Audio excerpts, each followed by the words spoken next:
Good morning. I am Dr. Daniel A. Franz.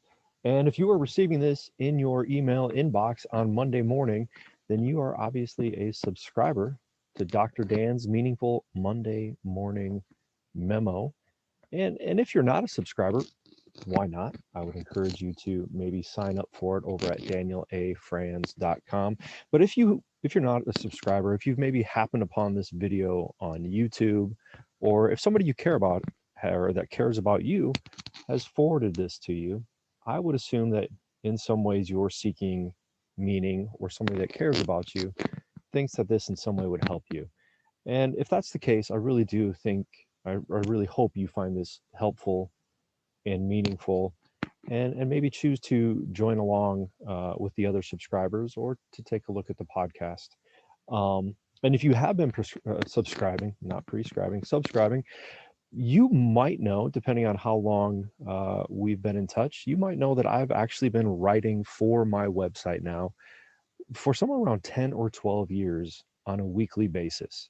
For the past decade, I've written a article, blog post, update, whatever you might want to call it, to share my thoughts on the current state of mental health and meaning, and ideally just to share some tidbits of information that hopefully have helped you along the way.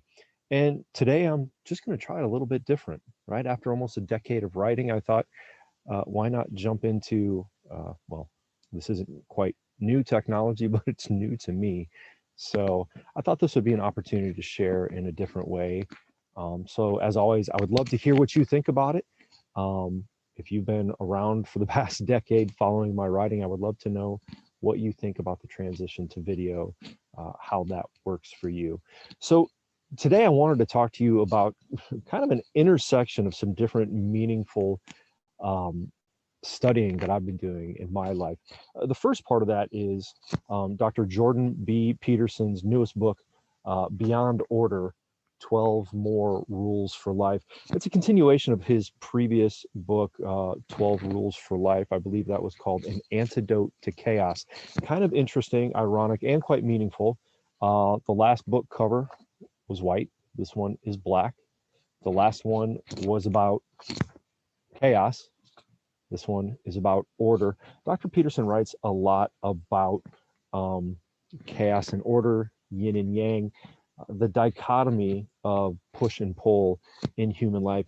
And in logotherapy, we call that sometimes no dynamics, or what I often share about that healthy tension between where we are now and maybe where we want to be in life. In this book, Dr. Peterson talks a lot about, well, I don't know about a lot. I'm only in rule number 1 out of 12. Um, but he talks about in that rule 1, we'll just get right to it. He says, do not carelessly denigrate social institutions or creative achievement.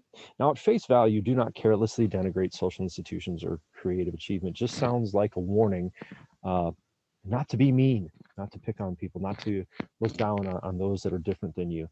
But through the first 40 pages or so of Rule 1, he really draws a line between social institutions and creative achievement. And through that conversation actually gets to a point of really, I thought this was kind of his argument against those who maybe don't believe in a hierarchy. And really, he does argue that pretty profusely in here about social structure. But more interestingly, here, when it comes to the idea of meaning, and discovering meaning in our lives, he talks about this idea of understanding social institutions for their importance and their traditional value, in contrast to maybe creative revolution and the idea of sometimes we have to change from the past. And it's really, he's a masterful author. It's some pretty heady writing. I had to go back many times to reread, but a few lines that I wanted to share with you that really struck me. And ironically, as I was reading this the other day, not only did it strike me personally, but if you haven't seen Coming to America 2, um, it really does a beautiful job of illustrating in a humorous but heartwarming kind of way some of these principles here. Now, I know some people didn't really like it. I was a huge fan of the first one back in the 80s, loved Eddie Murphy back then, and I just thought he did a great job. There's a lot of good one-liners in there. But this one was a beautiful kind of homage to the history of some of those movies, but had some really good, in my opinion, some really good moral teaching that has a lot to do with what I'm about to read to you here. So if you haven't seen it, if you got an hour and a half to spend with family, I think there's a good family message there, but there might be I don't know, don't take my word on that one. You might have to check the ratings yourself. But from Dr. Peterson, right? So he states that there's a summation of the meaning in Rule 1, right? It is this: if you understand the rules in life, their necessity, their sacredness, the chaos they keep at bay, how they unite the communities that follow them, and the price that was paid for the establishment of those rules, and the danger of breaking them, but you are also willing to fully shoulder the responsibility of making an exception because you see that as serving a higher good. And if you are a person with sufficient character to manage that distinction, then you have served the spirit rather than the mere law. And that is an elevated moral act. But if you refuse to realize the importance of the rules you are violating and act out of self-centered convenience, then you are appropriately and inevitably damned. The carelessness you exhibit with regard to your own tradition will undo you and perhaps those around you fully and painfully across time. That statement, that idea that we have to choose, meaningfully choose, I've talked about that quite often. We are faced with decision moment by moment, hour by hour, day by day, and we can choose meaningful responsibility to either subscribe to the beliefs and the traditions of the past or to creatively and artistically break those rules and do something else, to responsibly break those rules in a way that serves the greater good. And as he says, not just our own selfishness. Those are difficult decisions to make on a daily basis. And I know some of you may struggle with making those decisions. I guess that's okay. Maybe that's the point here is we all struggle with that. And when we can recognize that and embrace it, that we're all trying to figure out how to deal with these differences between traditional values and creative exploration, rule breaking of new values, that we can choose meaningfully, we can choose responsibly, and ideally discover meaning there. I want to continue a little bit further on, right? The existential dilemma that eternally characterizes human life. It is necessary to conform, to be disciplined, and to follow the rules, to do humbly what others do. But it is also necessary to use judgment, vision, and truth that guides conscience to tell what is right. When the rules suggest otherwise, it is the ability to manage this combination that truly characterizes the fully developed personality, the true hero. We get to be a hero every day.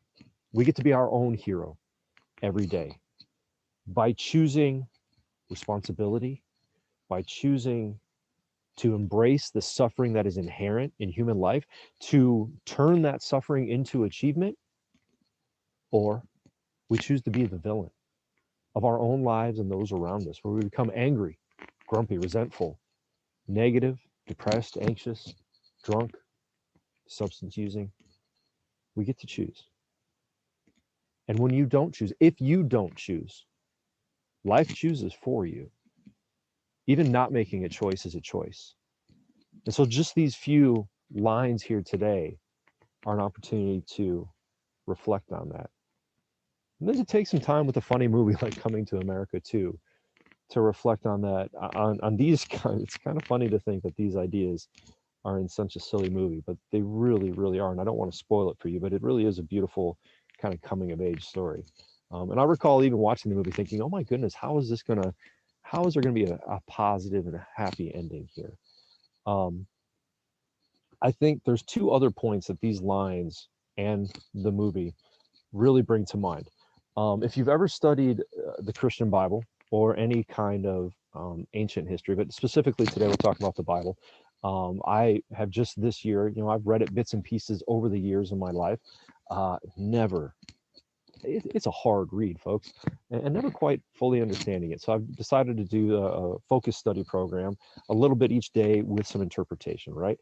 But what I've noticed and what's really struck me in the first few months of reading is the beginning, that first section, the Old Testament. It's all about the rules, all about what Dr. Peterson says here, all about making rules, following rules, subscribing to rules, and passing on that tradition. And then, of course, we get to the New Testament, which it's all about breaking the rules. Not all about, but somewhat about making responsible moral decisions to do what is right in the face of the rules. What a beautiful thought that this struggle's been going on for thousands of years. What a sad and depressing thought that this struggle's been going on for thousands of years. And so to think that, to recognize that mankind has been dealing with these issues for a long time, hopefully gives you some strength to recognize that whatever you're struggling with in your day to day, you can make it better. You can choose. You can choose responsibility. You can choose, as we talk about in logotherapy, you can choose different paths to meaning by your creative values, your experiential values, and of course the attitude you maintain towards whatever you're struggling with. Choosing that attitude can be so key in turning suffering into achievement. And so then I wanted to finally comment on one other idea. And if you've listened this far, I don't know, this might be where you shut this off and never hear from me again, because I want to talk a little bit about politics. Sorry. But let's talk about the current political climate, because Dr. Peterson really focuses on that in this book, the idea that one way to characterize those traditional values, the ideas of the past, he calls that conservative. And the idea of creativity and creative rule breaking, that's often considered to be more liberal. And when we recognize that, when we can recognize that those two ideas are quite honestly two sides to the same coin, two halves of a whole, they're the yin and yang of what makes a good society work. Recognize the traditions and values that we came from and when those need to be moved away from.